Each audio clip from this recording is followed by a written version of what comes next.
There are 5 drinks you can make tomorrow morning in about 2 minutes that change one thing, whether your body spends the next few hours storing belly fat or burning it off. Not the soft fat you can pinch, the deep visceral fat that wraps around your organs and pushes your stomach out from the inside. Now here's the truth you won't hear from fitness influencers. No drink melts fat. If a video promises that, close it. But the right morning drink acts like a speed bump for your breakfast. A massive sugar spike tells your body to store fat. A calm, flat morning tells your body to burn it. That's the whole game. I call it the sugar speed bump.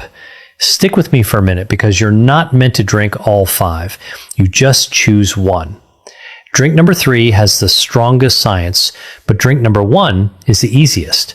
To understand why this works, think of your stomach like a funnel. If you drink juice or eat breakfast on an empty stomach, it's like pouring water down an open funnel.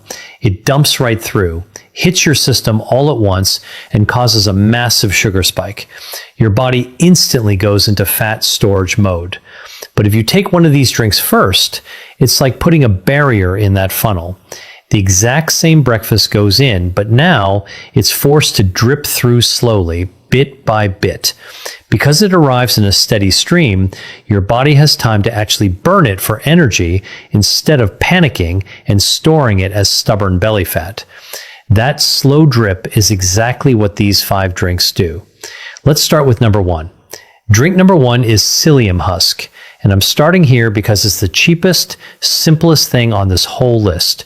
1 teaspoon, stir, drink, done. Psyllium husk is just a fiber.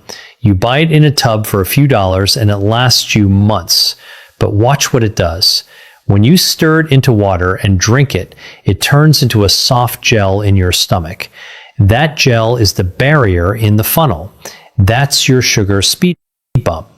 So now, when your breakfast lands on top of it, the sugar can't dump straight through into your blood. It's forced to drip through that gel slowly. Same breakfast, same toast, same bowl of oatmeal, but now it arrives in a slow trickle instead of a flood, and your body gets the calm, flat morning instead of the spike. And this isn't just a nice idea.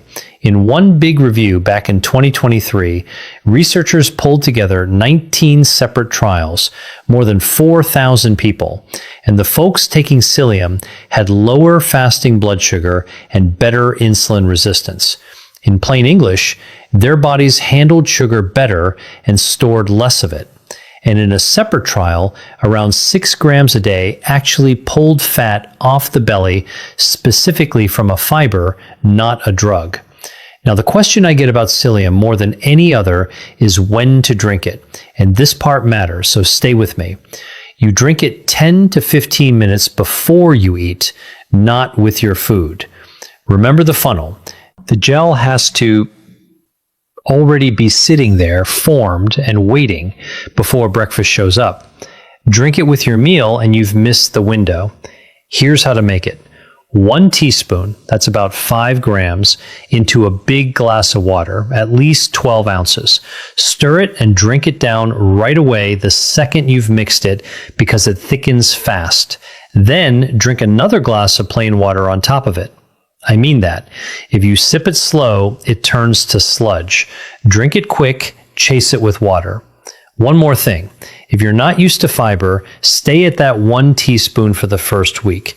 A little bloating at the start is normal. Your gut's just adjusting. Build up slow. And if you've got a gut condition like IBS or Crohn's, check with your doctor before you start this one. For everybody else, this is the easiest win on the list. So that's drink 1. Real quick, before I give you drink 2, if this is actually making sense so far, do me one small favor and tap that like button. It genuinely helps me get this in front of more people who need it. And while you're down there, tell me in the comments which of these you already drink in the morning. I read every single one, and I'm curious what you're all starting your day with. All right, drink 2. Drink number 2 is a chia seed drink, and it works on the exact same principle you just learned. So I'll keep this one quick. Chia is another soluble fiber. You put it in water, and about 20 minutes later, it turns into a thick pudding. Same gel, same speed bump in the funnel, same slow drip when your breakfast arrives. You've got the mechanism now, so I won't walk you through it again.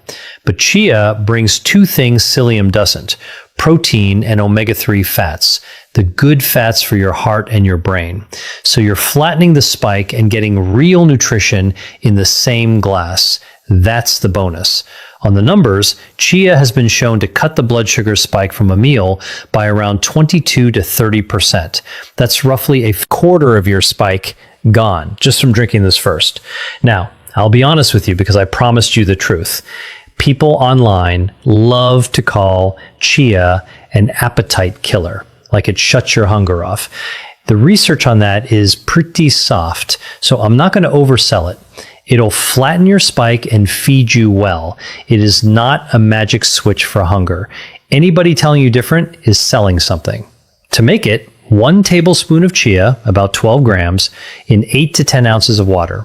Stir it 30 seconds, let it sit 5 minutes, then give it another stir so it doesn't clump. Squeeze a little lemon in if you like.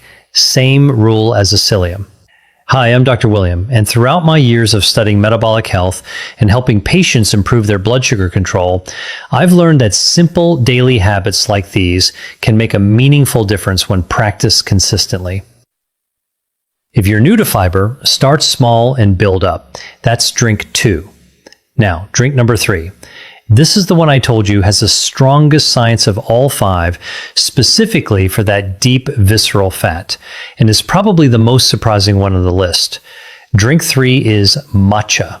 Now, you might be thinking, isn't that just green tea? Sort of. But here's the difference, and it's a big one. With regular green tea, you steep the leaves in hot water and then throw the leaves away. With matcha, the whole leaf is ground into a powder and you drink the whole thing. So you get a far stronger dose of the good stuff. And the good stuff has a name. It's a compound called EGCG. That's the active ingredient doing the work. And this is why matcha earns its spot on a visceral fat video specifically. Most fat loss claims are about your total weight on the scale. This one's different. In a 12-week study, adults carrying a lot of visceral fat drank a drink rich in this compound, and they actually measured a drop in the fat around their organs. The group that didn't drink it saw nothing. They watched organ fat come down from a cup of tea. That's not nothing. Now, true to my promise, here's the honest part. Not every study agrees on matcha, and the ones that worked used a real dose of this compound, more than 1 weak little cup. And that is exactly why matcha is a smart way to drink your green tea.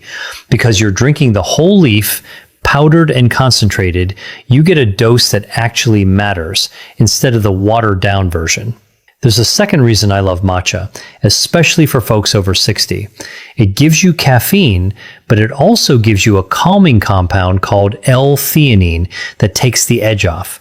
So instead of the jittery buzz and the hard crash at 10 a.m., you get calm, steady energy.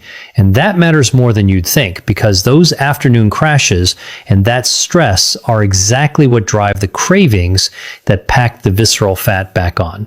I get it too. I love a strong coffee, but it winds me up and wrecks my sleep. Matcha doesn't do that to me.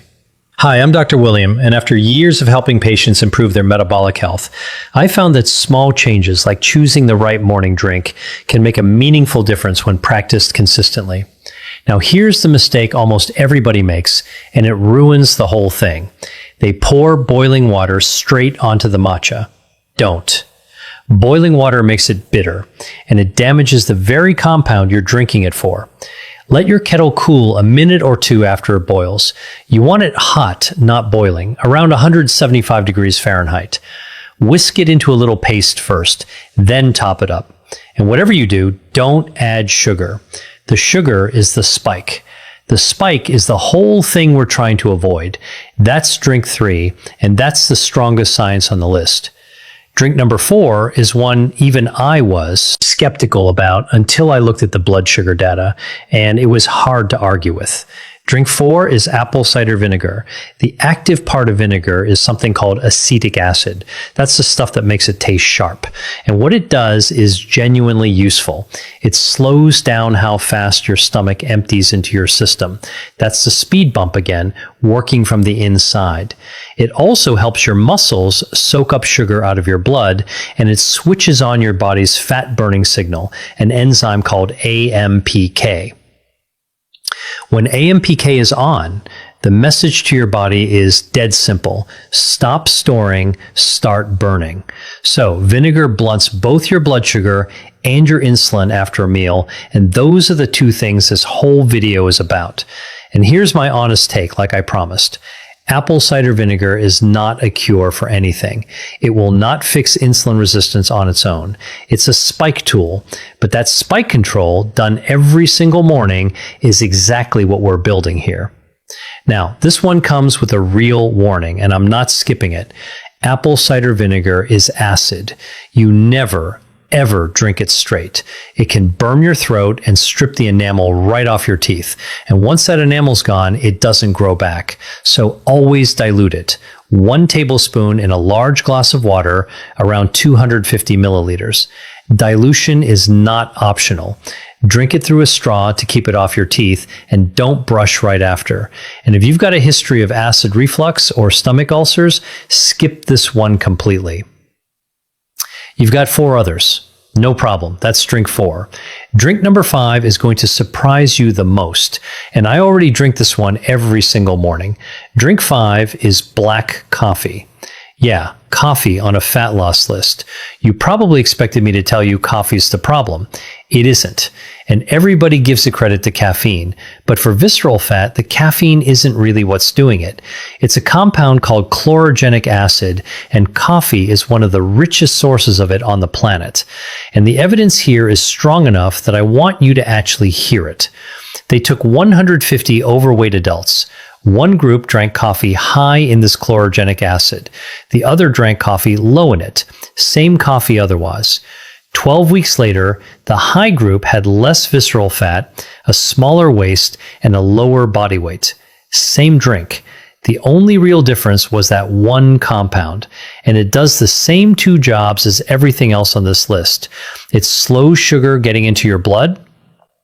That's the speed bump. And it switches on that same AMPK fat burning signal I just told you about with the vinegar. So coffee belongs here for the exact same reason as the other 4. But, and this is a big but, it only works if you don't wreck it. It has to be black. The second you stir in sugar or a sweet syrup, you've built the exact spike you drank the coffee to avoid. A little splash of milk is fine. The sugar and the syrups are out. Get as close to black as you can. 2 more things. Don't make coffee the first thing you do when your eyes open. Your body's own stress hormone, cortisol, is already running high for the first half hour after you wake up.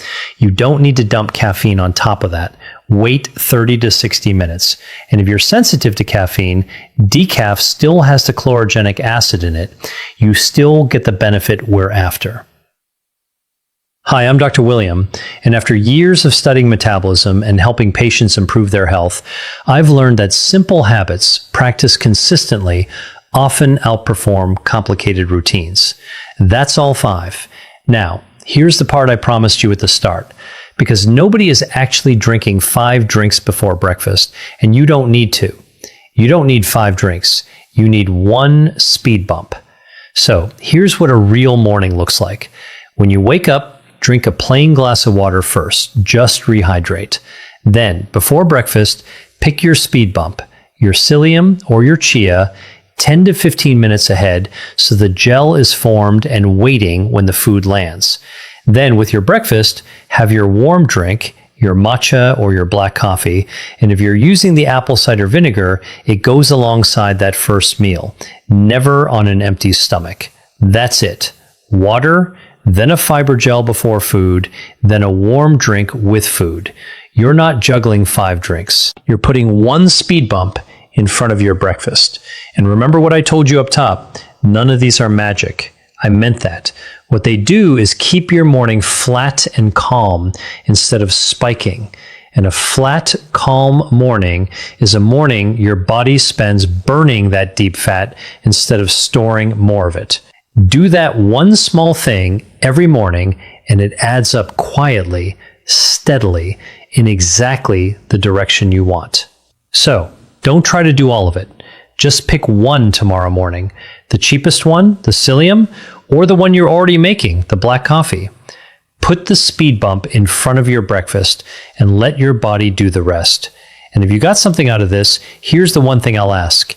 Hit subscribe, because I make these for people who actually want the truth and not the hype.